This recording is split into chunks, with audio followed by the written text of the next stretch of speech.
आप लोग गोंडी धर्म में ज्यादा आप लोगों का लाइन रहा है, गोंडवाना के आंदोलन से बहुत जुड़े हैं, होना चाहिए। लेकिन एक बात मैं आप लोगों को बताना चाहता हूं, जो गोंडी धर्म है उससे पुरानी गोंडी संस्कृति है। ये जो धर्म बोल रहे हैं सब लोग, ये धर्म बहुत छोटी चीज है। इससे पहले अपना संस्कृति था, अपनी कोया संस्कृति थी, जो मोहनजोदारो हड़प्पा में थी। धर्म तो ये 2000 साल पहले धर्म नाम के शब्द की उत्पत्ति हुई है।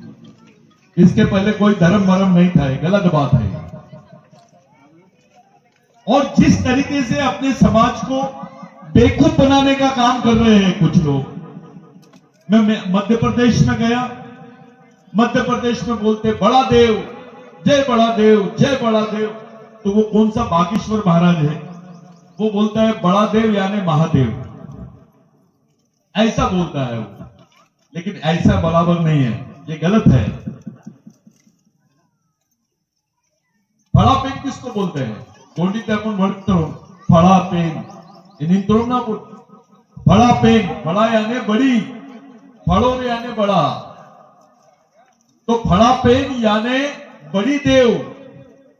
आदिवासी संस्कृति में महिला को पूछते थे, पुरुष को कोई प्रधान स्थान नहीं था।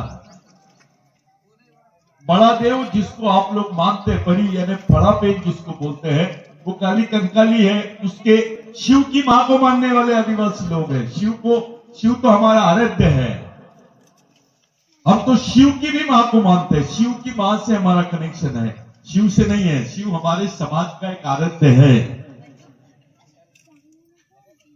ये जितने पूरे भारत में देखो तुम, शिव, भगवान शिव का नाम, कल शिवरात्रि है, सब लोग महादेव महादेव महादेव बोलेंगे, देवों का देव महादेव। लेकिन आदिवासी समाज के लोग महादेव से भी पहले उसकी मां को मानते हैं। और पूरे देश में मैं एक बात बताना चाहता हूं आपको। अरे बस रे, इसको बोरे में डालो, ये लड़के को। हाँ, पूरे देश में हर जगह जहां पे भी मैं जाता हूं, सब लोगों को एक ही बात बोलता हूं, जिस पर पूरे चर्चा शुरू हो गई है अभी। आराज महाराज जितने लोग हैं वो सब चर्चा करने लग गए हैं कि भारत में भगवान पैदा नहीं हुआ था तब से आदिवासी रहता है। तो ये भगवान नाम की चीज भी बाद में आई, पहले आदिवासी आए। इस जमीन का पहला मालिक यानी आदिवासी। शांति से सुनो, बिल्कुल ताली मत। आप लोग कार्यक्रम कर रहे हैं, ऐसी अवस्था किसी दूसरे समाज की नहीं है भारत में, जितनी खराब अवस्था आदिवासी की। अभी मैं कचारगढ़ की यात्रा थी, मैं नहीं जा पाया, लेकिन जो लड़कों ने, बिरसा ब्रिगेड के जो लड़के हैं, काम करते हैं, वो सर्वे करने गए थे। उन्होंने बताया कि भाऊ अब कचारगढ़ की भी जमीन आरएसएस के लोग लेने लगे हैं। वहां पर विवेकानंद का बहुत बड़ा पुतला ये लोग लगा रहे, और वो पूरी जमीन अब आरएसएस के लोगों की रहेगी। वो जमीन भी आदिवासियों के नाम पर नहीं है। तो मैं पूछ रहा हूं, अपने नेता झक मरा रहे थे क्या? आमदार बन गए हैं, मिनिस्टर बन गए हैं, एक भी बात नहीं करता उसके ऊपर। कुंवारा भीषण और कचारगढ़, ये दो ऐसे स्थान है जिसके वजह से अपने लोगों को पहचानते हैं। ये गोंड है, ये कुरकू है, ये प्रधान है, ये भील है, ये महादेव कोड़ी है, ये कोल है। अगर ये दो स्थान भी तुम्हारे खत्म हो जाएंगे तो तुम्हारे समाज का अस्तित्व खत्म हो जाएगा।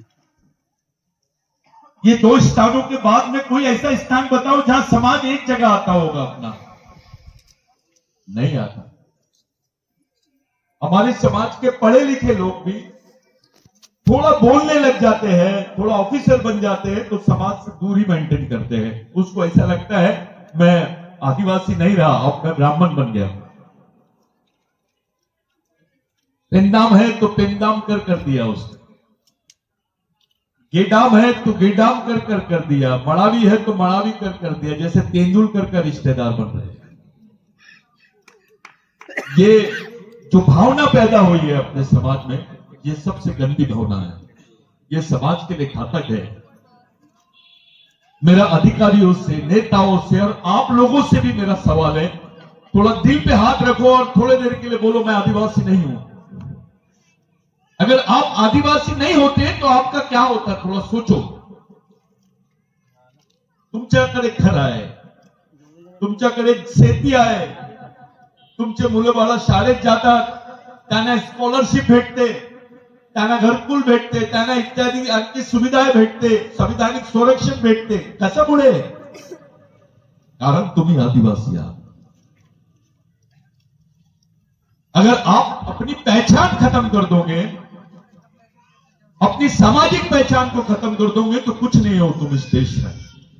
अगर तुम आदिवासी नहीं होते तो तुम्हारी औकात भी नहीं थी ऑफिसर बनने की, डॉक्टर बनने की, इंजीनियर बनने की। मेरी भी औकात नहीं थी, मैं भी इंजीनियर नहीं बन सकता था। समाज की वजह से सब कुछ है हमारे जीवन में, और हमारे लोग समाज से ही दूर भाग रहे हैं, वो धर्म नाम की चीज में जुड़ गए हैं। अबे समाज बचेगा तो समाज की संस्कृति बचेगी, संस्कृति बचेगी तो समाज की पहचान बचेगी, उसके अधिकार बचेंगे। अगर हमारी संस्कृति नहीं बचेगी तो हम कैसे बचेंगे भाई? हमारा समाज ही नहीं रहेगा तो हम कैसे बचेंगे? थोड़ा इस बारे में भी सोचो।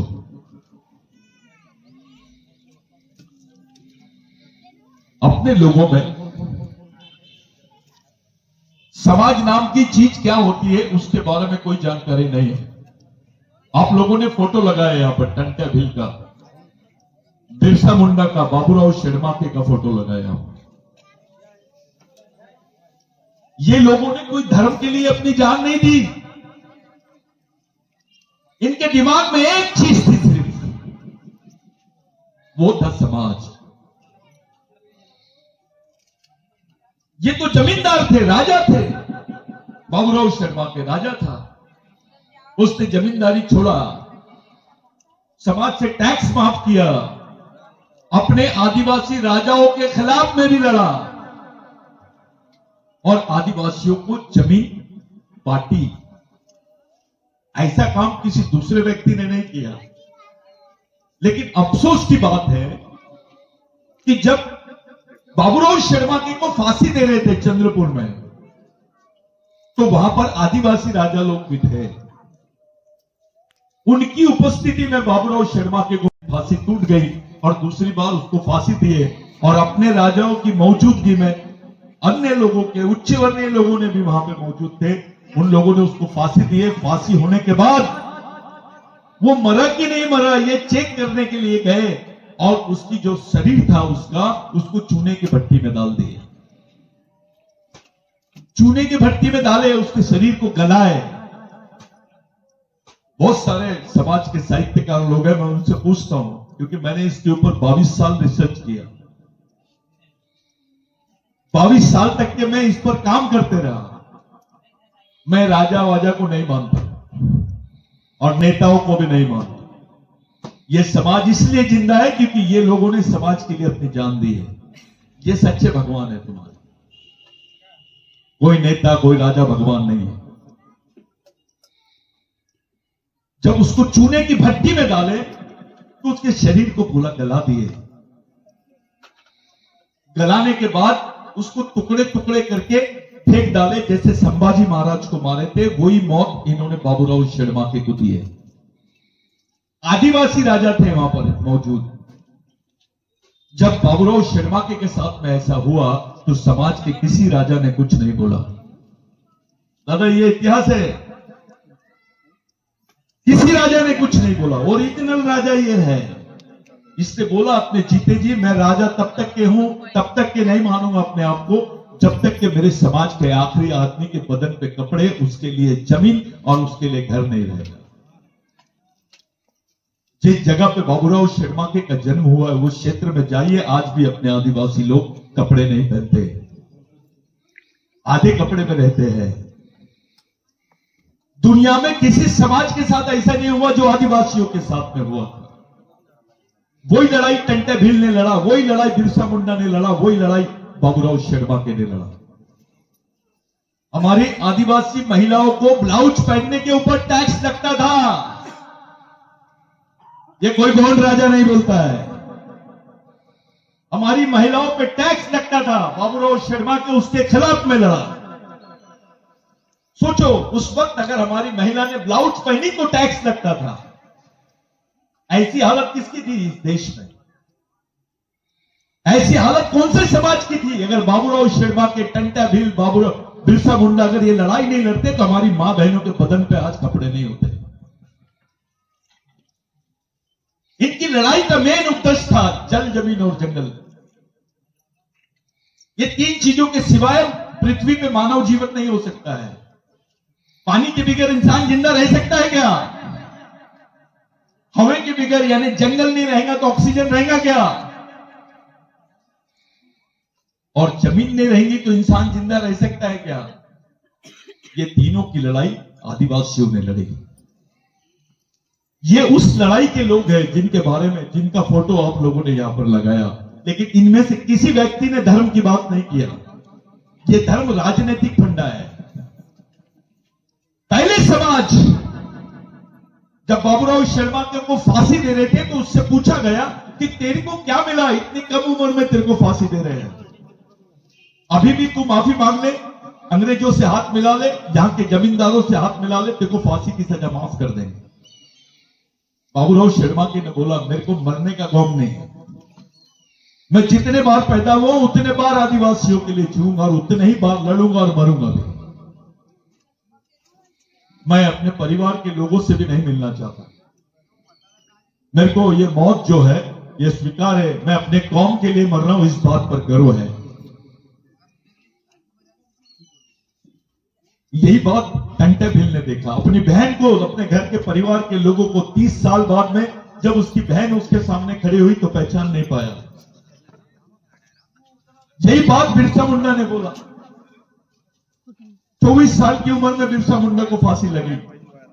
इनके लड़ाई का कारण क्या हुआ मैं बताना चाहता हूं। पहले ये महाराष्ट्र नहीं था, इसको सीपी एंड बरार बोलते थे। ये तुमसर भी मध्य प्रदेश का हिस्सा हुआ करता था। ये जिसको गोंदिया जिला बोलते हैं, अंग्रेजी में इसको गोंडिया जिला बोलते हैं। ये गोंडों का जिला था। ये आदिवासी जिला था। यहां पे आदिवासियों का राज था। क्या हाल है आज? गोंदिया में आदिवासियों का कब्रिस्तान भी नहीं है। जगे मायाले निपुण जागा हल्लेडू, सायाले भी जागा हल्लेडू। यानी जिंदा रहने के लिए भी जमीन नहीं है, तुमको मरने के लिए भी जमीन नहीं है। ये कंडीशन है अपने समाज की। खुद की अपनी एक जगह नहीं है आपके पास। आपके नेता समाज से कम और पार्टी से ज्यादा ईमानदार है। और कुछ लोग जातिवाद करते हैं। ये गोंड है, ये प्रधान है, ये कोरकू है, ये भील है, ये गांडूगिरी है, ये भड़वेगिरी है। जिनको समाज नहीं समझता है वो ऐसी बात करते हैं। साथियों, पूरे विश्व के आदिवासियों की संस्कृति एक है। पूरे भारत के आदिवासियों का डीएनए एक है। डीएनए, खून। उनकी सभ्यता एक है, उनके अधिकार एक है, उनकी लड़ाई भी एक है। इसलिए समाज भी क्या होना चाहिए? एक होना चाहिए। उसके बारे में काम नहीं कर रहा कोई। यहां पर मेरे को पता चला कोल आदिवासी भाई लोग हैं। इधर गोंड आदिवासी है, उधर कोल आदिवासी है। बिरसा मुंडा के लगते जिगर आधे इधर आधे उधर। क्या लड़ाई लड़ लेंगे हम? जो आदमी अपने भाई को नहीं पहचान सकता है वो दुश्मन को कैसे पहचानेगा? और जो दुश्मन को नहीं पहचान सकता वो लड़ाई लड़ सकता है क्या? तो ऐसी मानसिक नपुंसकता अपने लोगों के बीच में आ गई है। अपने समाज की आने वाली पीढ़ी किसकी रहेगी? बच्चा आदिवासी का है, लेकिन उसके दिमाग में सोच तिवारी की है, पंडित जी की है, आसाराम बापू की है। बच्चा आदिवासी और सोच दूसरे की। कैसे लग रहा है आपको? आपका बच्चा आपका अपना नहीं रहेगा। वो बिरसा मुंडा ने बोला था, मैं खून के रिश्तों पे भरोसा नहीं करता, मैं विचारों के रिश्तों पे भरोसा करता हूं। साथियों, एक बिरसा मुंडा की छोटी सी बात देखो कितनी बड़ी बात पैदा करती है। बिरसा मुंडा बोलते हैं कि समाज जो है ये आर्थिक रूप से गरीब रहेगा चलेगा, आर्थिक रूप से गरीब रहेगा चलेगा, लेकिन विचारों से गरीब नहीं होना चाहिए। और जो समाज विचारों से गरीब होता है वो गुलाम पैदा होता है, गुलाम ही मर जाता है। ये हालत अपने समाज की हो गई है। इस देश में आदिवासी राष्ट्रपति भी है, उसी मणिपुर में आदिवासी गवर्नर भी थी, जिसको राज्यपाल बोलते हैं आप, अनुसुईया उइके थी मध्य प्रदेश। इधर मुर्मू राष्ट्रपति और अनुसुईया उइके, यानी राष्ट्रपति भी आदिवासी महिला और राज्यपाल भी आदिवासी महिला। मणिपुर में क्या हुआ, हमारी मां बहनों को सड़क पर घुमाया गया नंगा, और नंगा घुमाने के बाद में उनको सड़क पे खड़ा किए और उनको फायरिंग कर दी है। प्रधानमंत्री बोलते हैं, राष्ट्रपति बोलते हैं, हमको 15 दिन 1 हफ्ता बाद में पता चला। अबे इस्लामाबाद में कुछ होता है, पाकिस्तान में तो 5 मिनट में पता चलता है तुमको, लेकिन देश में ही मणिपुर रहने के बाद तुमको 15 दिन में पता चल रहा है। इसका मतलब इनकी नीयत साफ नहीं है आदिवासियों के साथ। सड़क पर खड़े करके उनको नंगा घुमाते हैं, गोली मार देते हैं। अपना कोई नेता पार्लियामेंट में कुछ नहीं बोलता, सब गांडू नेता है। ये बोलने का तात्पर्य यह है कि समाज मर गया है, इसका कोई वाली नहीं है। राष्ट्रपति से बड़ा कोई पद हो सकता है क्या? राष्ट्रपति आदिवासी होने के बावजूद, आदिवासी महिला होने के बावजूद इस देश में आदिवासी महिलाओं को नंगा घुमाते हैं। समाज का आम आदमी इस बात को समझ नहीं पा रहा है। कल वहां पर हुआ, आज हमारी मां बहनों के साथ होगा तो क्या कर लेंगे हम? साथियों, लड़ाई के मैदान में अगरबत्ती लगाओगे तो जियोगे कि मरोगे? वहां तो लड़ना ही पड़ेगा तुमको। इसलिए समाज को लड़ने की ताकत पैदा करो, उसके दिमाग में ताकत पैदा करो, उसको विचारों से तैयार करो। दूसरे समाज के लिए विचारों से जब अपने आने वाली पीढ़ी तैयार हो जाएगी तो वो किसी की गुलाम नहीं रहेगी। आदमी विचारों से गुलाम होता है। ये वैचारिक गुलामी से हमको बाहर निकलना पड़ेगा, और वैचारिक गुलामी से बाहर निकलने के लिए हमको ये धार्मिक विश्वास की तरफ नहीं जाना है, क्योंकि जिसको तुम धर्म बोल रहे हैं मैं उसको संस्कृति बोलता हूं। कुछ लोग लिंगों को गोंडी धर्म बोलते हैं, लोग मेरा गुस्सा भी करते हैं कि सतीश श्वेताम गोंडी धर्म का बहुत विरोधक है। यस, मैं विरोधक हूं। तुम्हारी नजर में महात्मा लिंगो, पारिकुपार लिंगो धर्मगुरु हो सकता है, मेरी नजर में धर्मगुरु नहीं है, मेरी नजर में वो साइंटिस्ट है। उसने बताया आपको कि 6 देव की लड़की 7 देव के लड़के से शादी करनी चाहिए, नहीं तो बच्चे अपंग पैदा हो जाए। डॉक्टर नहीं बता सकता, शंकराचार्य नहीं बता सकता, जो लिंगो ने बताया है। तो लिंगो को धर्मगुरु बना दिए तुमने, डॉक्टर को कंपाउंडर बना दिया, उसको धर्मगुरु बोलकर तुमने शंकराचार्य की लाइन में खड़े कर दिए। फिर लिंगों का काम, लिंगों का नाम बढ़ा रहे हैं कि उसका कद कम कर रहे हैं। आदिवासियों की संस्कृति इस देश में 20,000 साल पुरानी है। तब कोई धर्म नहीं था, यहां कोई भगवान भी पैदा नहीं हुआ था, तब से आदिवासी रहता है। इसलिए धर्म से बड़ी चीज है संस्कृति। मैंने इसलिए बोला बड़ा देव मध्य प्रदेश में बेवकूफ बना रहे आदिवासी। बड़ा पेन यानी क्या? फड़ा यानी अपनी मां को बोलते हैं, महिलावाचक शब्द फड़ा, फड़ो यानी बड़ा। तो फड़ा पेन यानी महिला को बोल रहे हैं, तो वो महिला कौन है? फड़ा पेन कोई महादेव नहीं है। महादेव की मां हो सकती है, लेकिन महादेव नहीं हो सकता। आदिवासी महिला प्रधान संस्कृति है इस देश में। हमारे लोगों को एक कमेंट्स करते हैं, आदिवासी मौबे की झाड़ की पूजा क्यों करता है? लोग हंसते हैं, अरे इसलिए कहते हैं क्योंकि मौबे की दारू पीते हैं आदिवासी। सब लोग हंसते हैं, ये बात करते हैं कि बिरसा मुंडा ने ये बात को बताया।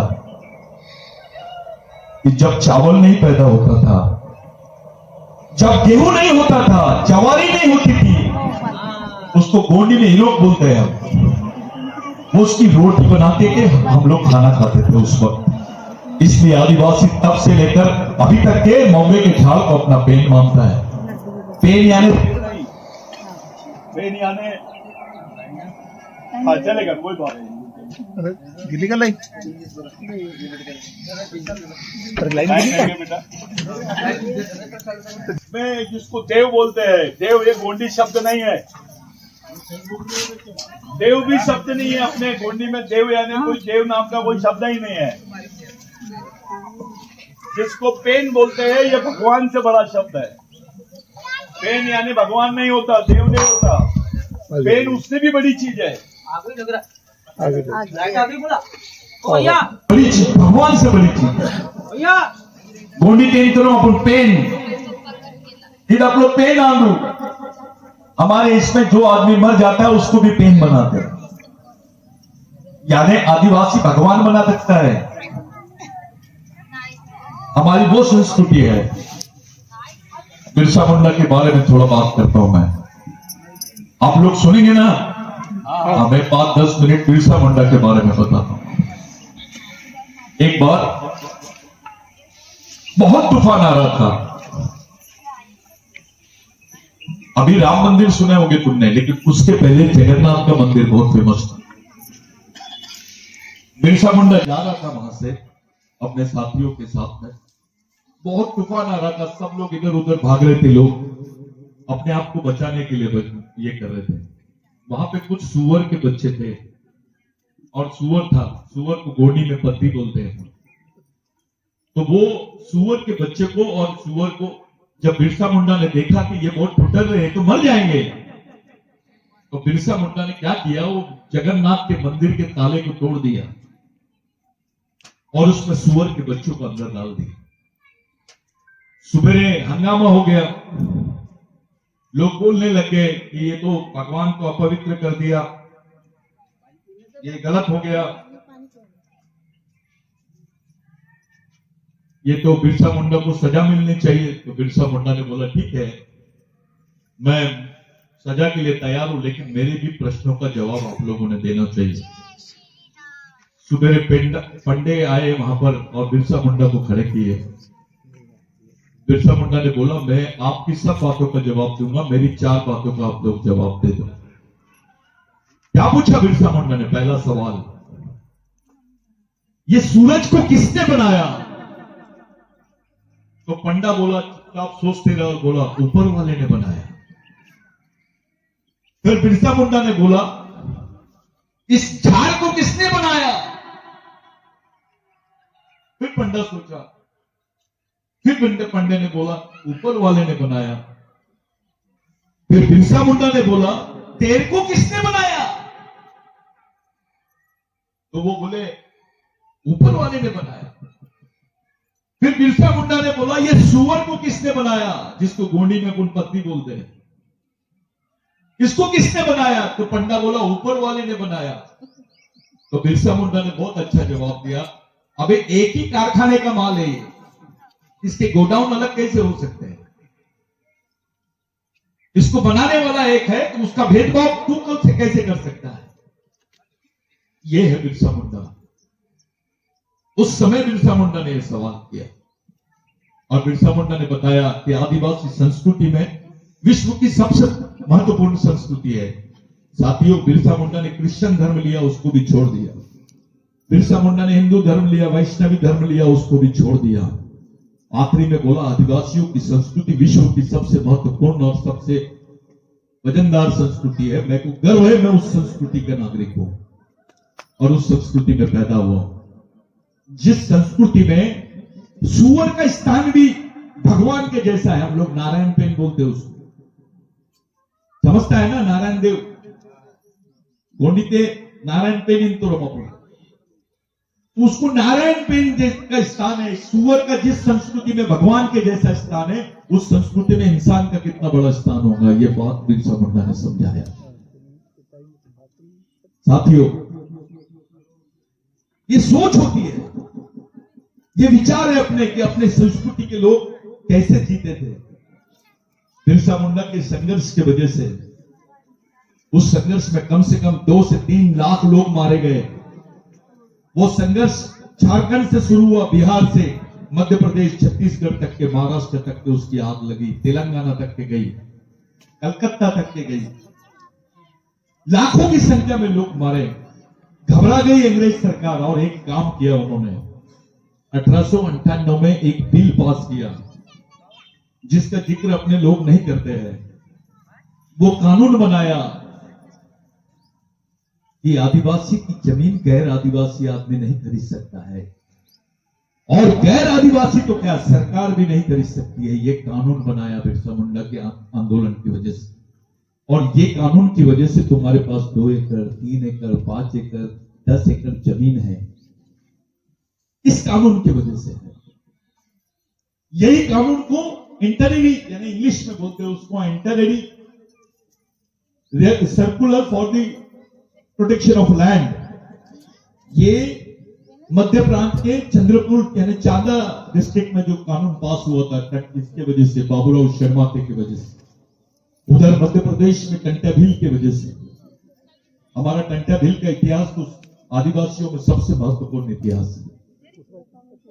लेकिन उस कानून का परिणाम यह हुआ कि आदिवासियों को जमीनें मिली।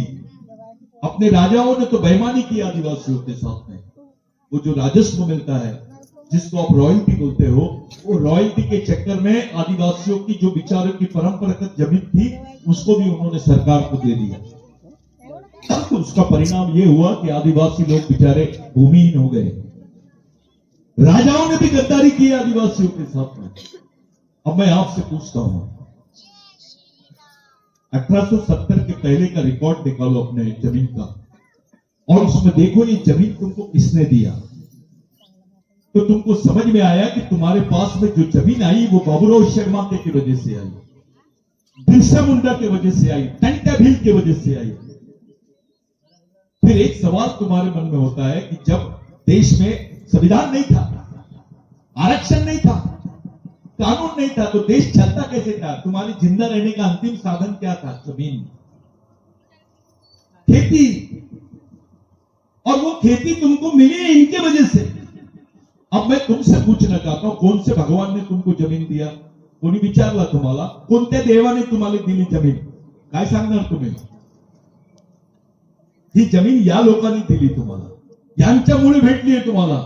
ये लोग तुमचा नाता, तुमसे कोई नाता नहीं रहने के बावजूद भी तुम्हारे लिए फांसी के तख्ते पे चढ़ गए।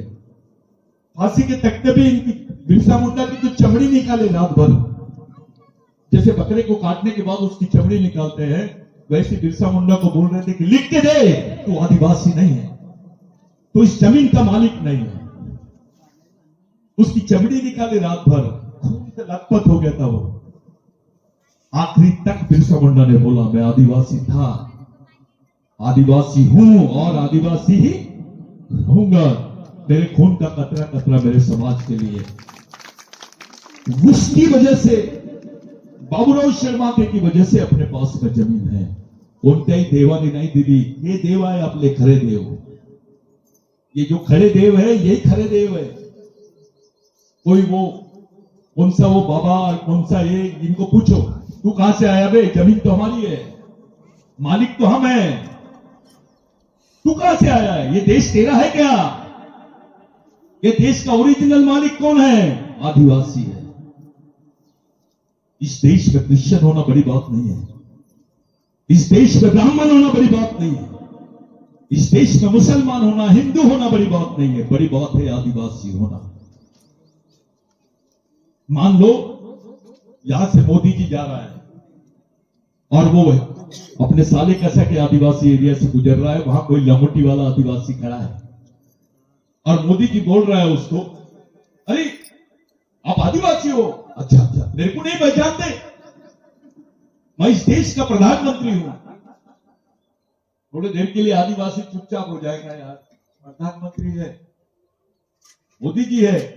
फिर आदिवासी को बिरसा मुंडा याद आता है। वो बिरसा मुंडा को याद करता है, 2 मिनट रुकता है, अरे मोदी जी रुको रुको रुको रुको, बराबर बोल रहे हैं आप, कि आप इस देश के प्रधानमंत्री है। तुम मोदी को बोलता है कि आप जिस देश के प्रधानमंत्री है उस देश का मैं मालिक हूं, क्योंकि मैं आदिवासी हूं। इस देश का मैं मालिक हूं। आप मालिक बनना चाहते हो या नागरिक बनना चाहते हो? आप इस देश के मालिक है, इसलिए हम आदिवासी।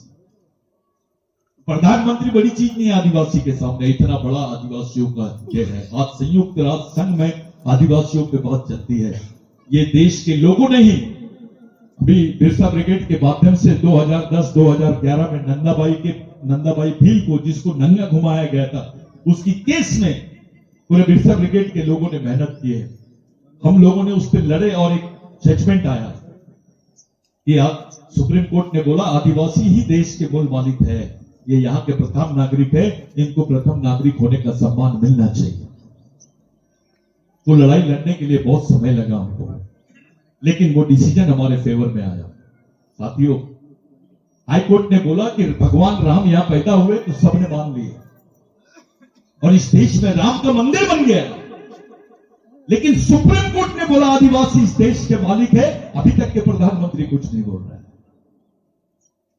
अभी तक के संयुक्त राष्ट्र संघ में इन्होंने बोल दिया कि इस देश में आदिवासी नहीं रहते हैं। यहां तक के बोला गया कि भारत में आदिवासी नहीं है। ये अपने जो एड़े नेता है, ये जो देशशाही लोग हैं, इनको समझ रहा है, बावजूद उसके चुप है। भारत सरकार बोल रही है संयुक्त राष्ट्र संघ में कि भारत में आदिवासी नहीं रहते हैं। इसका दूसरा मतलब यह होता है आदिवासी भारत के नागरिक नहीं है। वो लड़ाई भी अपन लड़ रहे हैं। 2023 में मोदी जी ने एक कानून बनाया कि जंगल में रहने वाली जितने आदिवासी हैं इनको निकाला जाए और वो जमीन जो है कॉर्पोरेट को दिया जाए। उस कानून के खिलाफ में सुप्रीम कोर्ट में मैं खुद पिटिशनर हूं। मेरे को बहुत लोगों ने समझाया, सतीश बाबू तेरे को तो मार डालेंगे, तू क्यों पिटिशनर बन रहा है, ये तो तेरे को मार देंगे। मैंने बोला यार मेरा समाज और मैं वैसे ही मरे हुए हैं, तो इससे ज्यादा क्या मानना है। साथियों, इस देश में कौन से समाज की लड़की है जो 15 साल की उम्र में बंदूक पकड़ती है? केवल आदिवासी लड़कियों के हाथ में गढ़चिरौली से लेकर छत्तीसगढ़ तक के जाके देखो, बस्तर में, झारखंड में देखो, उड़ीसा में देखो, आसाम में देखो, नागालैंड में देखो, मणिपुर में देखो, 16-16 साल की लड़कियों के हाथ में बंदूक है। कोई पूछ रहा नहीं कि बेटा जिस उम्र में तेरे हाथ में किताब होनी चाहिए उस उम्र में तेरे हाथ में बंदूक कैसे आई? हमारा एक भी गांडू नेता नहीं जाता है वहां बात करने। इसलिए समाज को अगर बदलना है, समाज का निर्माण करना है, तो नेताओं के भरोसे नहीं होगा। तुमको समाज में कार्यकर्ता पैदा करने पड़ेंगे। एक नेता बनाओगे तो 5 साल काम देगा, लेकिन एक सच्चा कार्यकर्ता बनाओगे तो समाज के लिए जिंदगी भर काम करेगा। ये परमानेंट प्रोसेस के लिए काम करो आप लोग, क्योंकि आने वाली जनरेशन के सामने बहुत बड़ा खतरा है। अब आरक्षण खत्म हो गया है। अब आरक्षण नहीं मिलता। जहां पे 100 पोस्ट रहती थी वहां एक टीचर की पोस्ट होगी। अगर आपका बच्चा बीएड भी करेगा तो नौकरी नहीं लगेगी, डॉक्टर भी बनेगा तो नौकरी नहीं लगेगी, इंजीनियर भी बनेगा तो नौकरियां नहीं रहेगी। तो करेंगे क्या? आदिवासी सबसे ज्यादा गड्ढे खोदने का काम करते हैं। आपले लोक गड्ढे खोदण्याचे काम करतात। अरे गड्ढा खोदण्याची पण आता मशीन आलेली आहे, ते पण काम तुम्हाला भेटणार नाही। देश संडास साफ करने का काम गवर्नमेंट काम का हिस्सा है, नौकरी का हिस्सा बन गया है, लेकिन गड्ढे खोदने के काम तो सरकारी नौकरी नहीं मानते हैं। अगर ये सब तुम्हारे पास में नहीं रहेगा, तुमको आरक्षण नहीं मिलेगा, तुम्हारी पहचान खत्म हो जाएगी। सरकार बोल रही है देश में आदिवासी नहीं रहते हैं, तुम्हारे आने वाली पीढ़ी का क्या होगा? धर्म से बचाओगे? अबे समाज है तो सब कुछ है, समाज नहीं है तो कुछ भी नहीं है तुम्हारे जीवन में। इसलिए धर्म और पार्टी की जरूरत नहीं है, पहले समाज की जरूरत है। नेता बड़ा की समाज? समाज। पार्टी बड़ी की समाज? बिरसा मुंडा ने बोला था मैं भगवान को नहीं मेरे समाज को ही अपना भगवान मानता हूं। भगवान टंटा भील ने बोला था मैं अपने समाज को अपना मालिक मानता हूं। अरे जीसस क्राइस्ट को वो सूली पे चढ़ाए तो भगवान बन गया वो। ये लोग तो आपके लिए खुलेआम हंसी हंसी से फांसी के तख्ते पे चढ़ गए हैं। आप इनको अभी भी मानते नहीं हो। शाहरुख खान की फोटो लगी है घर में, अमिताभ बच्चन की फोटो लगी है, आमिर खान की, गरीब खान की फोटो लगी है, बिरसा मुंडा की, टंटा बिल की, बाबूराव शर्मा की फोटो नहीं लगी। ये हालत है अपने समाज में। मेरे भाइयों, तुम लोग बहुत अच्छा काम कर रहे हो। ये जो प्रोग्राम आप लोगों ने लिया, मैं तो इससे बहुत खुश है। मेरे को कुछ लोग मुझे, भाऊ यहाँ पर बहुत बड़ा प्रोग्राम है कि आप लोग जा रहे हैं। मैंने बोला यार, अगर वहां 25 लोग भी रहेंगे तो मैं उस प्रोग्राम में जाऊंगा, क्योंकि मैं जानना चाहता हूं समाज की नब्ज कहां गड़बड़ है, अपनी आने वाली पीढ़ी का क्या रास्ता बना के रखे। किसी ने पूछा तुमसे कि आदिवासी समाज का चालक, पालक और मालक कौन है? किसके विचारों पे, किनके कहने पर यह समाज चलता है? वो चालक पालक को ढूंढो। जैसे एक गाड़ी भी रहती है, साइकिल, उसका भी चालक और पालक और मालक रहता है। ये तो समाज है, इसका चालक पालक मालक कौन है? अगर किसी ने पूछा तो क्या जवाब दोगे आप लोग? कोई वाली नहीं है अपने समाज का, लावारिस हो गया है ये समाज। किसके भरोसे तुम्हारे बच्चे आगे बढ़ेंगे? और हमारी भाइयों को एक आदत है, कल शिवरात्रि है, कल सब लोग उपवास करें। बिरसा मुंडा ने बोला था, अगर उपवास करना है तो अपने बच्चों के लिए कलेक्टर ऑफिस के सामने करो, ताकि तुम्हारे बच्चों के हिस्से में कुछ आएगा। उपवास करना है तो ऐसा करो, तुम्हारा काहीतरी भेटना। अब तो तुम्हारे बाल बच्चों को भी गिन रहे नहीं है लोग, वो भी काम नहीं मिल रहा। गांव के गांव खाली कर रहे हैं आदिवासियों। कोई चर्चा नहीं होती इस देश में, मामला आदिवासियों का है, कोई बोलता नहीं है उसको। पेपर में नहीं छपता। मोदी जी ने कोट पहना तो पेपर में पहली बार आता है। मोदी जी की तबीयत खराब होगी तो पेपर में आता है, लेकिन हजारों आदिवासी मर गए उसका पेपर में नहीं आता। अभी प्रयागराज में 25,000 आदिवासी महिलाओं को इन्होंने वो नहलाया, क्या बोलते हैं उसको, स्नान कराया। अबे आदिवासी महिला जो मजदूरी करती है, ईमानदारी से समाज के लिए, अपने परिवार के लिए काम करती है, दिन भर गड्ढे खोदती है, 6 महीने के बच्चे को पीठ पे बांधती है, उसको एक पंडा शुद्ध कर सकता है क्या? एक बेईमान आदमी एक ईमानदार आदमी को शुद्ध कर सकता है क्या? हमारे समाज के सभी नेता ने कुछ नहीं बोला इसके बारे में। आदिवासियों को किसी अगवान भगवान धर्म परम की जरूरत नहीं है। यह भगवान से भी ज्यादा ईमानदार आदमी है जमीन पर। यह अपमान है अपने समाज का। इन सब चीजों को समझो, इन बातों को समझो कि अपने आने वाली पीढ़ी को कैसे जिंदा रखोगे तुम। तुम्हारी आने वाली पीढ़ी कैसे जिंदा रहेंगी? तुमको तो ठीक है, तुम्हारा जीवन चले गया, तुम्हारे बाल बच्चों का जीवन कैसे होगा? बिरसा मुंडा ने बोला, जिस बच्चे की मां बेवकूफ, वो बच्चे का जीवन खतरे में रहेगा। जिस बच्चे की मां होशियार रहेगी, उसका जीवन अच्छा रहेगा। एक दलित बच्चा अपने घर से निकलता है तो उसके दिमाग में डॉक्टर बाबा साहब अम्बेडकर की सोच रहती है, किताब रहती है, और एक लक्ष्य रहता है कि मैं डॉक्टर बनूंगा, मैं इंजीनियर बनूंगा, मैं कुछ करूंगा। अपना बच्चा जब घर से निकलता है तो उसके दिमाग में कौन सी सोच रहती है? अरे बंड्या का लड़का है, बंड्या खेती में गाय चराता था, उसका लड़का भी गाय चराएगा। ऐसी सोच बना दी गई है हमारे समाज में।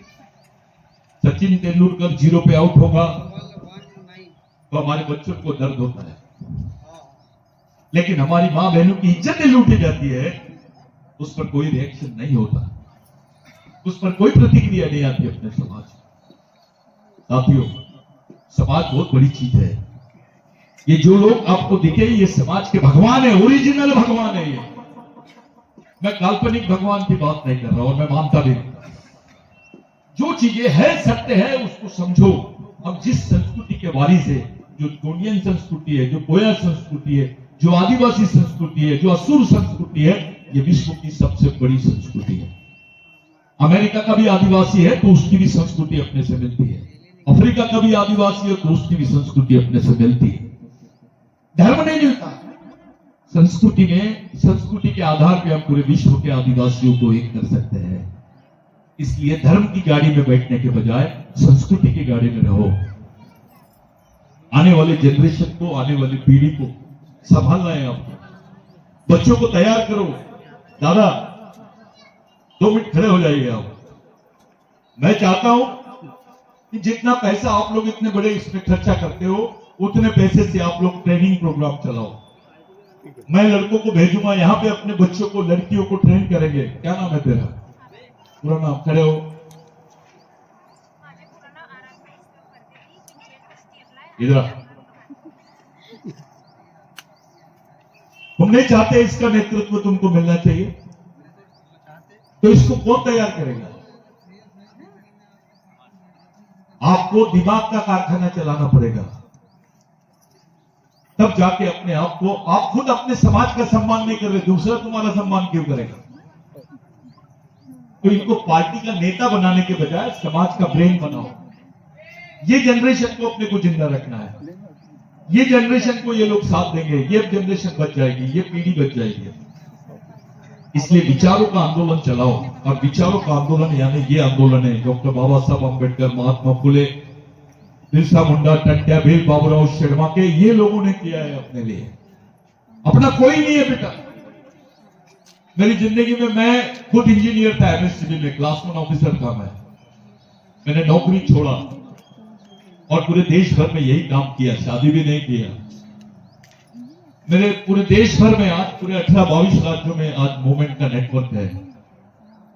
मैं रात दिन सिर्फ घूमते रहता हूं अपने समाज में। पहले बिरसा मुंडा को कोई नहीं जानता था, लेकिन आज भारत का कोई राज्य नहीं है, कोई गांव नहीं है जहां का आदिवासी बिरसा मुंडा को नहीं जानता। आज प्रधानमंत्री भी मजबूर हो गया है आदिवासियों का नाम लेने के। आप लोग इतने से क्षेत्र में, जब मैं दादा के घर में आया, मैं उनसे चर्चा किया, कुछ लोगों से मैंने चर्चा किया, तो मेरे को बड़ा अच्छा लगा कि कम से कम तुम लोग मुट्ठी भर लोग हैं, लेकिन एक जगह है। मेरे को तकलीफ इस बात की हुई कि कोल समाज अपने से बात नहीं कर रहा, वो आदिवासी होने के बाद भी इस कार्यक्रम का हिस्सा नहीं बन पाया। यानी दोनों में सामाजिक संवाद नहीं होता है, ये होना चाहिए। पूरे देश के आदिवासी कैसे एक जगह आएंगे, इस पे काम करने की जरूरत है, और यही काम कर रहा है बिरसा मुंडा का जो मिशन है, यही काम कर रहा है। हम अपने क्रांतिकारियों के विचारों पे काम करते हैं। नेता भेता और धर्म परम के लिए टाइम नहीं है मेरे पास। मैं समाज को जिंदा रखने की लड़ाई लड़ने में विश्वास रखता हूं। साला पुलिस वाला भी नक्सलवादी आदिवासी, नक्सलवादी भी आदिवासी, दोनों तरफ से गोली चलेगी, मरेगा कौन? तो ये रणनीति बनाई गई है अपने खिलाफ। हमारे लोगों को मारने का षड्यंत्र चल रहा है। सबसे ज्यादा भूख से मरने वाले कौन? तो आदिवासी। सबसे ज्यादा जेल में कौन? तो आदिवासी। सबसे ज्यादा गरीब कौन? तो आदिवासी। सबसे ज्यादा नक्सलवादी किसको बोल रहे हैं? तो आदिवासी। सबसे ज्यादा जमीन भूमिहीन कौन? तो आदिवासी।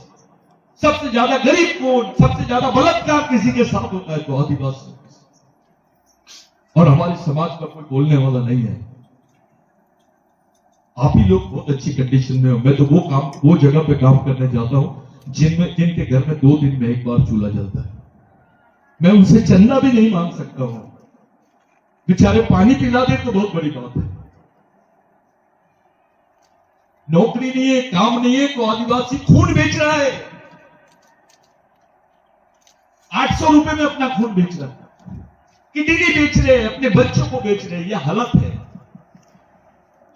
डॉक्टर बोलता है खाना खाएगा तो खून बनेगा। क्या बोलता है डॉक्टर? खाना खाएगा तो खून बनेगा। लेकिन सरकार आदिवासियों को बोल रही है खाना होना तो खून देना पड़ेगा।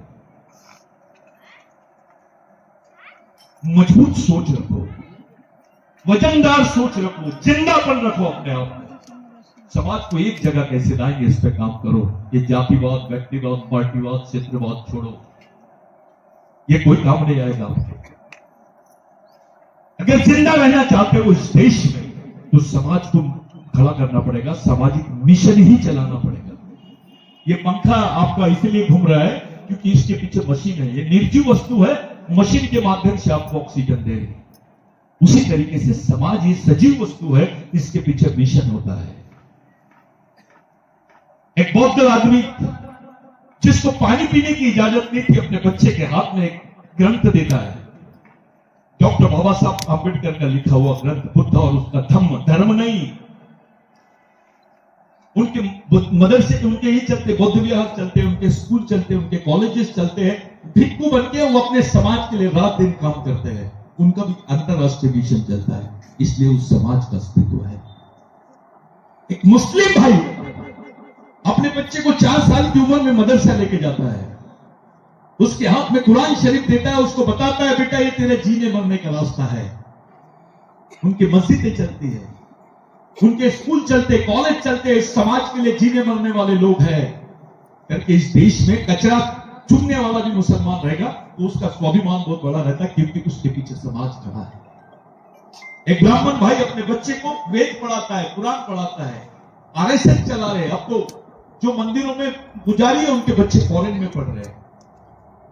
गणपति दुबला दिखता है पंडित के सामने, पंडित मोटा दिखता है, वो उससे ज्यादा गोरा दिखता है, क्योंकि जो तुम लड्डू पेड़े चढ़ाते वो भगवान नहीं खाता, वो तो पंडित ही खाता है। सरकार नई योजना शुरू कर रही है, पंडितों को संरक्षण दे रही है, उनको 20,000 रुपए पेंशन देने की बात कर रही है गवर्नमेंट, दे भी रही है। उनको शहर में पंडित का अगर मंदिर है तो मंदिर के बाजू का प्लॉट उसको फ्री। अबे लेकिन जो दिन भर मेहनत करता है, अपने बच्चों को पीठ पर बांध के ईमानदारी से, कोई चोरी चकाती नहीं करते, कोई बेवकूफी नहीं बनाते किसी को, ईमानदारी से, हमारे खून में ईमानदारी, उस आदिवासियों के लिए गवर्नमेंट के पास क्या है? तो बंदूक की गोली, कुपोषण। इस देश में कुत्ता भूख से नहीं मरता है, लेकिन आदिवासी भूख से मरता है। साथियों, तुम तो यही हो, देश में क्या चल रहा है उसके बारे में जब देखोगे, तुमको कोई तीर्थ स्थल जाने की जरूरत नहीं, अपने आदिवासी को मिल लोगे तो आंख से पानी निकल जाएगा तुम्हारे। अगर वो चीज वहां हुई और तुम्हारे साथ कल होगी, तुम लोग क्या करोगे? मैं ये पूछने के लिए आया हूं, मैं भाषण देने नहीं आया हूं। हो सकता है मैं यहां से जा रहा हूं, कल मेरे को मार देंगे, आगे क्या? जब वो बच्चा मेरा स्वागत करने के लिए आया तो मेरे को लगा यार मैं इसके स्वागत लायक नहीं हूं। इस उम्र में इन लोगों ने इतना अच्छा कार्यक्रम किया, ये नेताओं से बड़े लोग हैं, इनके लिए तालियां बजाओ। जो आयोजक है, जो तुम्हारे गांडू नेता नहीं कर सकते, वो मर्द बच्चों ने करके दिखा है। ये सल्यूट करने लायक है। दादा, मैं कई ऑफिसरों को देखा हूं, खूब छान मानुस है, कोणाच्या लेना देना मध्ये नाही राहत। सकाळी उठते, ऑफिस जाते, संध्याकाळी येते, झोपते, टीवी और बीवी। अभी ऐसा आदमी समाज का हेडमैन नहीं हो सकता, ये तो डेडमैन है, ये जिंदा आदमी नहीं है, मरा हुआ आदमी है। इसका क्या उपयोग है? कलेक्टर भी होगा तो समाज के एक आदमी को उसको उपयोग नहीं हो सकता। ये मरे हुए लोग हैं, जिंदा लोगों से समाज चलता है। मजदूर भी है तो उसको मालूम होना चाहिए समाज क्या होता है। उसका स्थान भी उतना ही बड़ा है जितना कलेक्टर का है। समाज वो चीज है। समाज को तैयार करो। वो हम लोगों को पता लगता है, हाँ आपका अधिकारी है, कलेक्टर है, अबे क्या करना है उसका? हार डाल के पिना के उसको क्या करेंगे? वो तो मरा हुआ आदमी है, दिमाग से मरा हुआ है। वही कलेक्टर मंदिर में जाता है, पंडित जी को 500 डालता है, उधर वो 1000 रुपए देता है, और समाज का जब आम आदमी मिलता है उसको और जय सेवा बोलता है तो चुप रहे, दारू पीता है। और वही आदमी वो पंडे का पूरा पैर पड़ता है। जो आदमी के दिमाग में वैचारिक गुलामी है, वो समाज का नेतृत्व कैसे कर सकता है? अबे आरक्षण तेको पंडे ने नहीं दिया, आदिवासियों ने दिए है। तेरी औकात भी नहीं थी कुछ करने की। अगर तू समाज नहीं होता तेरे पीछे तो तेरी कोई औकात नहीं थी, तेरे को नौकरी लग सके, तू इंजीनियर बने, डॉक्टर बने, कुछ बने। साथियों, समाज बहुत बड़ी चीज है। देवापेक्षा मोटी गोष्ट है समाज। ये भगवान से बड़ी चीज है। अगर समाज तुम्हारी जिंदगी से 2 मिनट के लिए तुम बोल दो तुम आदिवासी नहीं है, फिर क्या है तुम्हारे पास? बहुत बड़ी चीज है समाज। उसके लिए ये लोगों ने मरे। तुम्हारे बेटे को बोलो, बोला थोड़ा तुम्हारे बदले की सजा ले ले, मेरे बदले की फांसी ले ले, बेटा मेरे बदले 2 महीने जेल में चले जाए, जाता क्या? ये लोग खुशी से मर गए तुम्हारे लिए। इनका मिशन चला रहे हैं अपन, इनके मिशन की जरूरत है। समाज नेताओं के विचारों से नहीं, क्रांतिकारियों के विचारों से चलेगा, शहीदों के विचारों से चलेगा, क्योंकि इन्होंने समाज के लिए कुर्बानी दी है। कोई राजा वाजा ने नहीं दिया है। माझा एकच विचार, घरी जाऊं अपने आत्मे से पूछो कि ये जमीन तुम्हारे पास किसने दिया? कोई भगवान ने दिया क्या? अगर भगवान ने नहीं दिया और ये जमीन ये लोगों ने दी है, तो तुम्हारे ओरिजिनल भगवान कौन है? इनके विचारों से आपको चलना है। मेरे को बहुत अच्छा लगा आपने बिरसा मुंडा का पुतला बताया। वह रानी दुर्गावती का भी पुतला है। लेकिन एक सवाल पूछता हूं, रानी दुर्गावती तो राजपूत थी, आदिवासियों ने अपने समाज में महिला की संस्कृति बहुत महत्व थी। महिला के हाथ में, अपनी मां के हाथ में पूरा राज होता था। आदिवासियों में मातृ सत्तक संस्कृति थी। उसका पति मरने के बाद आदिवासियों ने उसको रानी बनाया। अगर वही रानी दुर्गावती राजपूतों में रहती तो उसको सती कर देते थे। आदमी मरने के बाद उसको सती बना देते थे। लेकिन आदिवासी संस्कृति में आई तो वो महारानी बनी। इस देश में आदिवासी संस्कृति का यह महत्व है। अगर आप हिंदू धर्म में जाओगे तो सती हो जाएगी वो, लेकिन आदिवासी संस्कृति में आई तो महारानी बनी वो। ऐसा उदाहरण आदिवासी महिला के साथ किसी ने किया क्या? हमने तो राजपूत महिला को भी रानी बना दिया और सम्मान का स्थान दिया। हमारी महिलाओं को इस देश में क्या स्थान है बताओ? साथियों, इतना अन्याय दूसरों के साथ में नहीं होता है। मध्य प्रदेश में हमारे आदमी के ऊपर पेशाब करते हैं, टीवी में देखते हैं आप लोग, वो वीडियो में आता है सब। और मैं तो पूरे देश में खुलेआम बोलता हूं, कौम के लिए मरने के लिए भी डरना नहीं और लड़ने के लिए भी नहीं डरना। मेरा तो पूरा जीवन चले गया, कोई भरोसा नहीं कब कहां मर जाएंगे, लेकिन हमको जिद है हमारे समाज के साथ कोई गद्दारी नहीं होनी चाहिए। दो गुण होना चाहिए इंसान में, एक सामाजिक ईमानदारी और एक सामाजिक समझदारी। जिस आदमी में सामाजिक समझदारी और ईमानदारी है वो समाज के लिए सबसे महत्वपूर्ण आदमी है। इज मोर देन गॉड, वो भगवान से बड़ा आदमी है। ये जो ताई यहां पर बैठे हमारे यशोदा ताई, जब मैं कॉलेज कॉलेज हो गया था, नौकरी छोड़ के मैं जब आया नागपुर में, तो ये लोग मेरे साथ में काम कर रहे थे। इनके बच्चे बड़े बड़े हैं, ये लोग मेरे साथ में काम करते हैं। मैं उसको ले ताई, ये ताई आप लोग देख रहे हैं, इन लोग ये मूवमेंट में काम करते हैं। आप लोग बोल रहे थे गोंडी धर्म प्रचारक, तो वो डर गए। धर्म का प्रचार नहीं किया हमने, सिर्फ समाज का प्रचार किया और समाज के आखिरी आदमी का प्रचार किया। मैं समाज में धर्म गुरु बनाने में इंटरेस्टेड नहीं हूं भाई, सामाजिक कार्यकर्ता और सैनिक बनाने में इंपॉर्टेंट था। वो मशीन चलाओ, उस मिशन को चलाओ तो बचोगे। तो क्या करोगे? मैं बोलूंगा मैं राजा था, आम्ही राजा होते, इच्छे राजा होते आम्ही। अबे तो आता कहां है? जो राजा थे उनके घर के बाजू में जो झोपड़े में आदिवासी रहता है उसके बदन पे कपड़े नहीं है। क्या मतलब है ऐसे राजा का? हम राजाओं के लिए जीना चाहते हैं या समाज के लिए जीना चाहते हैं? साथियों, आप लोग बहुत महत्वपूर्ण काम कर रहे हैं। तुम्ही लोक खूप छान काम केलं. कमीत कमी एक ड्रेस घालून तुम्ही समाजामध्ये आले. तुम्हाला समजत असेल नाही समजत असेल, परंतु तुम्ही हे शेवटपर्यंत ही लढाई आपली जीवन ठेवा. आपल्या मुलाबाळांसाठी विचार करा. एक महिला ने कम से कम रोज 1200 रुपए कमाना चाहिए. ऐसी प्रोग्राम चलाओ दादा. आपको जहां मदद लगती है मैं देने के लिए तैयार हूं. मैं बहुत बड़ा आदमी नहीं हूं, भिखारी आदमी हूं. आप लोगों से चंदा लेके मैं देश भर घूमता हूं. पहले मैं किसी समय ऑफिसर होता था, मेरे को चाय पीने जो मेरे को चाय लेके आते थे, पानी लेके आते थे मेरे कैबिन में, वो आज हंसते यार इस नाम पागल हो गया यार, नौकरी छोड़ दिया सारा. आईएएस अफसर है. मैं इंडियन इंजीनियरिंग सर्विसेज से आया हूं, आईएएस था.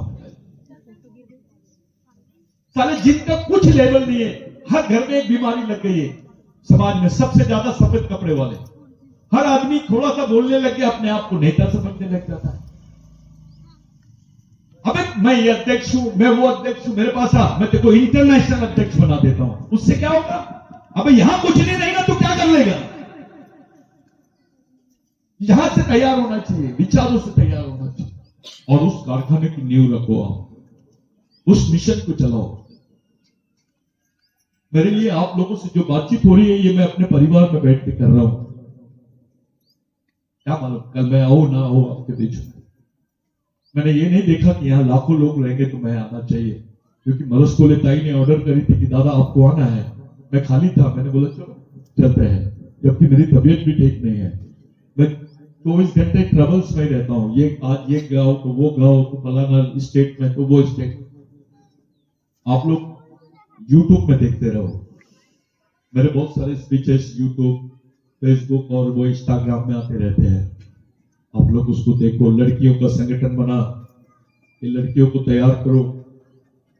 तुम 10वीं फेल हो गए, वादा नहीं, फिर से बैठो, साले को आड़ा तिरछा करो, लेकिन पास हो जाओ, अपने आप को बनाओ। और लड़कियों की शादी करने के पहले उसको इस लायक बनाओ कि वो अपना पेट खुद पाल सके। जब आदमी कमाता है तो दारू की दुकान में जाता है, लेकिन औरत कमाती है तो राशन की दुकान में जाती है। ये फर्क होता है इस समाज में। जिस परिवार को अगर बैलेंस करना है तो उस परिवार की औरत ने अपने हाथ में नेतृत्व लेना चाहिए। आदिवासी संस्कृति में महिला का स्थान भगवान से भी बड़ा है। मैं जाते जाते एक बात तुमसे बोलना चाहता हूं, और मैं, क्योंकि आप लोग को आदत नहीं है सुनने की, मैं तो बोलने की आदत है, 5-5, 6 घंटे बोलता हूं। मेरा आप लोगों से एक विनती है, आप लोग हर गांव को जोड़ो, गांव जोड़ो अभियान चलाओ, समाज जोड़ो अभियान चलाओ। और जितने पढ़े लिखे लड़के हैं, 15 मिनट मैं बोलूंगा, गांव जोड़ो, समाज जोड़ो अभियान चलाओ। पढ़े लिखे लड़कों को, लड़कियों को, नए लड़कों को, महिलाओं को, जो इंटरेस्टेड है उनको लाओ सामने। उनको बचत गट के माध्यम से योजनाएं सिखाओ। उनको कुछ जैसे मोबे का कुछ सामान बनाना है, कुछ और काम करना है, ये सीखो। तुम्ही जर शिकले आणि तुम्ही स्वतःचा व्यापार तुम्ही सुरू केला, गृह उद्योग सुरू केला, काहीतरी आपल्या मुलाबाळांसाठी तुम्ही करू शकता। कमीत कमी एक बाई रोज दररोज 1200 रुपये कमावली पाहिजे, इतकी IPL आपली खरी करतो। उभा करा, तुम्ही उभी करा। मैं आपको बताना चाहता हूं कि ये जो बिरसा ब्रिगेड का मिशन है, ये देश के 22 राज्यों में चल रहा है। और इतना ही नहीं, पाकिस्तान में भी मूवमेंट है, नेपाल में भी मूवमेंट है। मेरे को गर्व होता है ये बात बोलते बोलते। साउथ अफ्रीका में भी अपने मूवमेंट के लोग हैं, श्रीलंका में भी लोग हैं, बांग्लादेश में भी लोग हैं। क्योंकि अभी हम लोगों ने नागपुर में 3 साल पहले इंटरनेशनल कॉन्फ्रेंस लिया था, आप आए थे उसमें। इस देश में इंटरनेशनल कॉन्फ्रेंस लेने की कीमत क्या चुकानी पड़ी, मेरे ऊपर झूठे केसेस लगाए। ये डरते नहीं है, ये बोलते आज सतीश पेन्नाम ये नक्सलवादियों का ब्रेन बैंक है, कुछ बोलना नहीं है आदिवासी को तो नक्सल घोषित कर दो। नक्सल घोषित करने के बाद तुमको बंदूक से मारने का परमिशन मिल जाता हूं। साथियों, नक्सलवादी आदिवासी हो सकता है, लेकिन आदिवासी नक्सलवादी नहीं हो सकता। ये बात हमको समझाने की जरूरत है। ऐसी छोटी छोटी लड़कियां, 15 साल की लड़कियों को बंदूकों से मारते हैं, रेप करते हैं उनका, और उसको नक्सल घोषित कर देते हैं। बेचारे उसके माँ बाप कुछ नहीं करते। दादा, आपका नेता भी साला विधानसभा में बोलने के लिए डरता है। वो भूल गया साला वो किसकी औलाद है। ये दर्द है अपना, ये कोई भाषण नहीं है, ये सच्चाई है। आपके बच्चे के साथ होगा, आप भी नहीं लड़ सकोगे, ये हालत है। इन चीजों से आपको बाहर आना है, इन परिस्थितियों का सामना करना है। ये जो तुम लोग युवा लोग हैं, तुम्हारे सामने एक बहुत बड़ी चुनौती खड़ी है। हमारे भाई लोग, आप लोग मिशन से जुड़ो, कुछ ट्रेनिंग प्रोग्राम्स चलते हैं, उसमें आओ। ये जो चंदू दिख रहा है आपको, ये PhD कर रहा है, MSW है, MS पोस्ट ग्रेजुएशन है। ये भी घर बार छोड़ के मूवमेंट के लिए काम करता है। ये भी शादी नहीं किया, ये भी गरीब परिवार से है। मेरे साथ जितने मिलेंगे, डॉक्टर है, इंजीनियर है, कमिश्नर है, ये सब संगठन में, इस मिशन में झाड़ू मारने का काम करता है। कलेक्टर भी, क्योंकि ये वैचारिक आंदोलन है।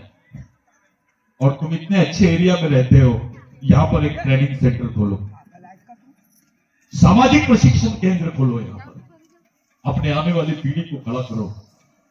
अपने लिए समाज का बच्चा ऐसा तैयार होना चाहिए, किसी नेता की अपने को जरूरत नहीं पड़ना चाहिए। वो खुद अपने लिए, ये बच्चे अगर खड़े हो गए तो आने वाले किसी के पास अपने को जाने की जरूरत नहीं। अपना पैसा अपने बच्चे को मानधन के रूप में दो। आज अपने लड़के RSS में काम कर रहे हैं, 10,000 रुपए महीने से, 5,000 रुपए महीने से बजरंग दल में काम कर रहे हैं। वो लोग तो नया सिस्टम शुरू कर दिए। आपको क्या बोलते हैं वो? वनवासी।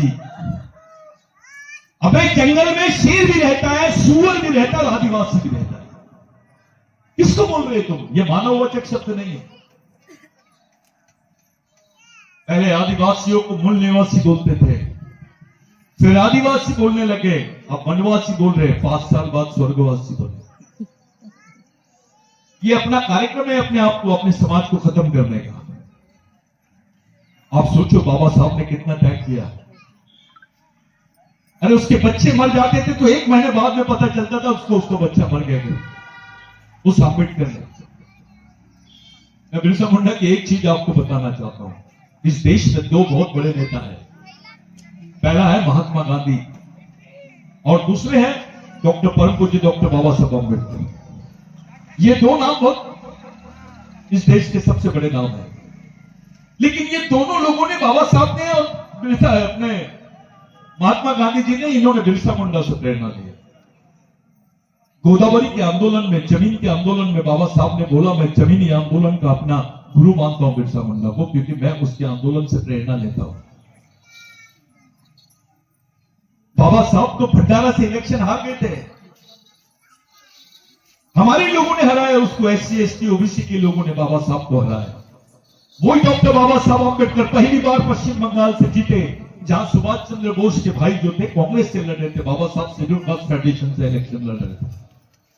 वो डॉक्टर बाबा साहब अम्बेडकर को जिन आदिवासियों ने मदद की है, वो बिरसा मुंडा के चाहने वाले थे। बिरसा मुंडा के विचारों पर चलने वाले आदिवासियों ने बाबा साहब को मदद की। बाबा साहब पश्चिम बंगाल से जीत के गए और संविधान सभा का अध्यक्ष बने। अगर बाबा साहब संविधान सभा के अध्यक्ष नहीं बनते तो उनको भारत का संविधान बनाने का मौका नहीं होता। यानी बिरसा मुंडा का आंदोलन नहीं रहता तो बाबा साहब भी नहीं दिखते, और बाबा साहब नहीं होते तो संविधान भी नहीं दिखता। ना आपको आरक्षण मिलता, ना कुछ मिलता। आप जंगल में रहते हैं। बाबा साहब भी प्रेरणा लेते हैं बिरसा मुंडा से। मोहनदास करमचंद गांधी, महात्मा गांधी, वो पहले टाई और कोट पहनते थे, वो एडवोकेट थे। वो साउथ अफ्रीका से इंडिया में आए। उस वक्त देश आजाद होने का था, वहां पर कांग्रेस का अधिवेशन आया। वहां पे अंग्रेजों के खिलाफ में कांग्रेस ने बहुत बड़ा अधिवेशन चलाई। ऐसा बोर्ड लगा हुआ था, उस पर लिखा हुआ था, महामानव क्रांति सूर्य धरती आबा भगवान बिरसा मुंडा। गांधी जी गया और वो एक आदिवासी से पूछा, कितने नाम है ये, कितने लोगों के नाम है? तो वो आदिवासी लंगोटी वाला खड़ा हुआ और बोला, गांधी जी एक ही आदमी का नाम है।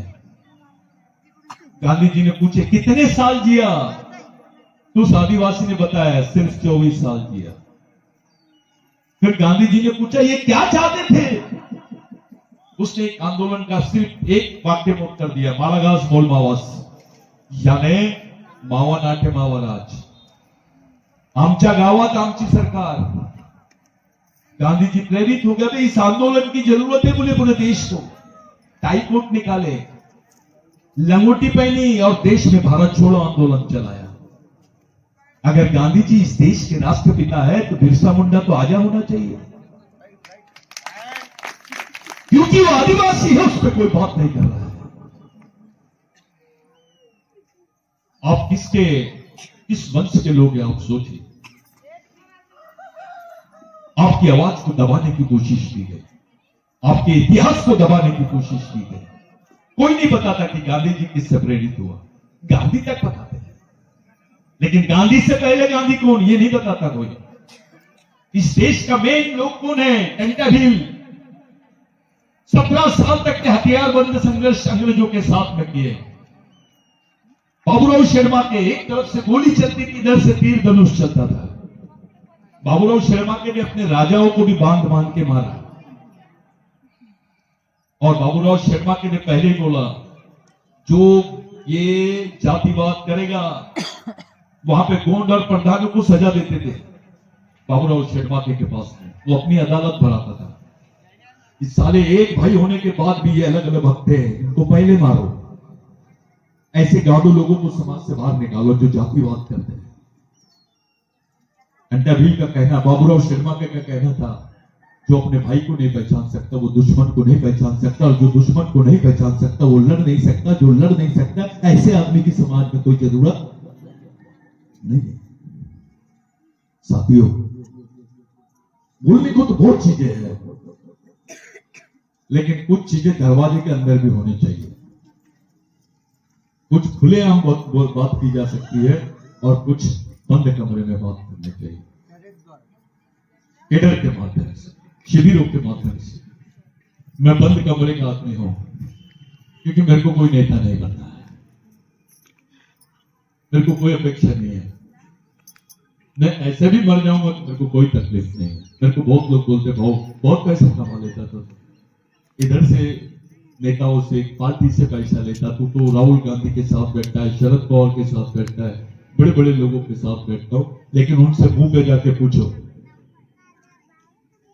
कि सतीश परिणाम कैसी पर्सनालिटी है, तुम्हारा सर नहीं झुकेगा। मैंने सब बेचा, अपने आप को, अपने स्वाभिमान को नहीं बेचा, अपने समाज को नहीं बिकने दिया। साथियों, अब छोटे जरूर है लेकिन भूल गए हम यहाँ के मालिक हैं। ये छोटे पद है प्रधानमंत्री, ये अबे हम तो मालिक हैं, इस जमीन के मालिक है। We are the indigenous people of this country. हम लोग इस देश के मूल मालिक हैं। हमको कैसे जीना है, कैसे रहना है, उस तरीके का हमको करना पड़ेगा। ये झूठी बातें, झूठा प्रचार, कोई टाइम पास, भावनात्मक बातें, इससे समाज का कुछ नहीं होने वाला। वैचारिक बातों के माध्यम से समाज खड़ा होना चाहिए। आज आप बताएंगे जात के नाम की भीड़ जमा लेंगे, कुछ समय जमेंगे, बाद में टूट जाएगी। लेकिन अगर विचारों की तुम भीड़ खड़ी कर दोगे, विचार के 100 लोग 2 लाख लोगों के बराबर होते हैं। विचारों में इतनी ताकत होती है। अगर आप परिवर्तन करना चाहते हो, समाज में क्रांति करना चाहते हो, आने वाली पीढ़ी को बचाना चाहते हो, तो सामाजिक मिशन की तरफ जाओ। और सामाजिक मिशन अगर चलाना चाहते हो तो वैचारिक मिशन की तरफ जाओ। वैचारिक मिशन चलाना चाहते हो तो प्रशिक्षण की तरफ जाओ। और प्रशिक्षण चलाना चाहते हो तो समाज में एक अच्छा वातावरण बनाओ। बिरसा मुंडा का एक कहना, जिस समाज की सामाजिक समस्या नहीं होती है उस समाज की कोई समस्या नहीं होती, और जिस समाज की सामाजिक समस्या होती है उसकी समस्या ही समस्या होती है। हमारी सामाजिक समस्या यह है कि हमारे समाज में जातिवाद करते हैं। हमारी सामाजिक समस्या यह है कि हमारे समाज में एकता नहीं है। हमारी सामाजिक समस्या यह है कि हमारा आदमी पार्टी के बारे में ज्यादा सोचता है, समाज के बारे में नहीं सोचता है। हमारी सामाजिक समस्या यह है कि हमारा समाज का आदमी भगवानों के बारे में ज्यादा सोचता है, क्रांतिकारियों के बारे में नहीं सोचता है। भगवानों के पास कोई विचारधारा नहीं होती, इनके पास विचारधारा होती है। मैंने जब भी बताया, आपको जमीन मिली, आपके बदन पे कपड़े हैं, आपका जीवन ही इनके वजह से है। किसी राशि भविष्य वाले को बोलो बड़ा भाई इसी से मुझे देश का भविष्य बदल कर दो, गरीबी खत्म कर दो। जब भी आते आते मेरे साथ हम लोग चक्करस कर रहे थे, प्रयागराज में नहाने जा रहे लोग, 60 करोड़ लोगों ने डुबकी लगा दी। मेरा एक ही कहना था, हमारे बीच में एक साथी ने बोला भाऊ जितने भारत के जेल में कैदी है उनको नहला दो और सजा माफ कर दो उनकी, क्योंकि वो तो साफ हो गए। ऐसा कुछ नहीं होता। आदिवासी ये ढोंग धतूरे मानता नहीं है, वो मेहनत पे भरोसा करता है। हमारा आदिवासी आदमी का पसीना नहीं निकलेगा तो रोटी को हाथ नहीं लगाता है। उस संस्कृति के हम लोग हैं। हमारा आदमी भीख नहीं मांगता है, पैर भी टूट गया तो मेहनत पे भरोसा करता है, उस रोटी पे भरोसा है उसको। हमको कोई ट्रेनिंग शंकराचार्य ने नहीं दिया, उनको ट्रेनिंग होना। ये रामदेव बाबा का नाम हो सकता है, वो आदिवासियों से 4 आने किलो में वो लेता है आंवला, और उसको 40 रुपए किलो बेचता है, और वो देश का राष्ट्र संत। रामदेव बाबा को बोलो बड़ा आदिवासी महिला के जैसा 6 फीट का गड्ढा खोद दे, वो रामदेव बाबा नहीं रहेगा, कामदेव बाबा हो जाएगा। उसकी कमर इधर की इधर हो जाएगी, काम के लायक भी नहीं रहेगा। तो इस देश में मेहनत करने वालों का सम्मान नहीं होता है। जो मेहनत नहीं करते हैं, काम चोरी बना करते हैं, एक ही मंत्र से भगवान का और तुम्हारा शोषण करते हैं, ऐसे लोगों का सम्मान है, तुम्हारा नहीं है। उस विचारधारा का हिस्सा मत बनो, तो अपनी संस्कृति की तरफ आओ, अपने तरफ लौटो, अपने समाज को खड़ा करो। साथियों, मेरे लिए आपके लिए बहुत बड़ा दिन है। मैं क्योंकि क्रांतिकारी विचारों पे मैं ज्यादा ये करता हूं, क्योंकि मैं सामाजिक मिशन पे बात करता हूं। आपको लगता हूं सतीश भाऊ धार्मिक बात नहीं करता, मैं नहीं करता। धर्म की जरूरत नहीं है आज, धर्म बात का हिस्सा है। संस्कृति की जरूरत है, विचारों की जरूरत है, सामाजिक एकता की जरूरत है। आप लोग 2 मिनट के लिए खड़े हो जाओ, सब लोग खड़े हो जाओ। एक सामान्य बात नहीं करेगा, आज के बाद कोई संगठन बात नहीं करेगा, मैं ये संगठन में हूं, वो संगठन में हूं, ये सब बंद। आज के बाद कोई जातिवाद, व्यक्तिवाद, पार्टीवाद, क्षेत्रवाद नहीं करेगा कि मैं ये क्षेत्र का हूं, वो क्षेत्र का नहीं। देश के किसी भी कोने का आदिवासी रहे हो, तुम्हारा भाई। आपको आज के बाद केवल समाज और सामाजिक जीवन की तरफ जाना है। आज के बाद केवल समाज और समाजवाद की तरफ जाना है। आज के बाद तुम्हारे जीवन में परिवर्तन होना चाहिए। अगर इस सोच को लेकर तुम लोग जिंदा रहते हो तो तुमको लगना चाहिए रोज शाम में अपने घर पे आओ और सोचो मेरे बच्चों के लिए मैं क्या कर सकता हूं, इसके लिए क्या बन सकता हूं, इसको कैसे तैयार कर सकता हूं। ये एक माहौल आप लोग तैयार करो। कोई अपने से आपस में झगड़ा भी होगा तो सामाजिक बांधिलकी करो। दलित होगा उसको बोलो आ, ओबीसी का होगा उसको बुलाओ, उनको भी इस आंदोलन से चलाओ। उनको बताओ बाबा साहब को भी हम लोग मानते हैं लेकिन बिरसा मुंडा के माध्यम से। उनको बताओ हम लोग संभाजी महाराज को मानते हैं लेकिन बाबूराव शेरपाके के माध्यम से। ये सब चीजें आपको समझनी पड़ेगी। ये लड़ाई बहुत डिफिकल्ट है, बहुत कठिन लड़ाई है साथियों। मैं उन तमाम महापुरुषों को, महामानवों को, शहीदों को हम लोग 2 मिनट आदरांजलि देंगे, श्रद्धांजलि नहीं देंगे। हम मानते हैं कि आज भी बिरसा मुंडा जिंदा है। हम मानते हैं कि आज भी टंटा भील जिंदा है। हम मानते हैं कि आज भी बाबूराव शेरपाके जिंदा है। ये मरते नहीं है। मिशन में आदमी बूढ़ा भी नहीं होता और आदमी मरता भी नहीं। ये बिरसा मुंडा ने बोला, क्योंकि विचारों से बड़ा जीवन नहीं हो सकता। आप मर भी जाने के बाद आपके विचार जीते हैं। ये लोग आज हमारे बीच में नहीं है लेकिन 100-150 साल बाद भी हम उनको याद करें क्योंकि उनकी विचारधारा जिंदी है। ऐसे तमाम भगवानों को, ये भगवान से भी बड़े लोग हैं हमारे लिए, इन लोगों को आदरांजलि पेश करेंगे।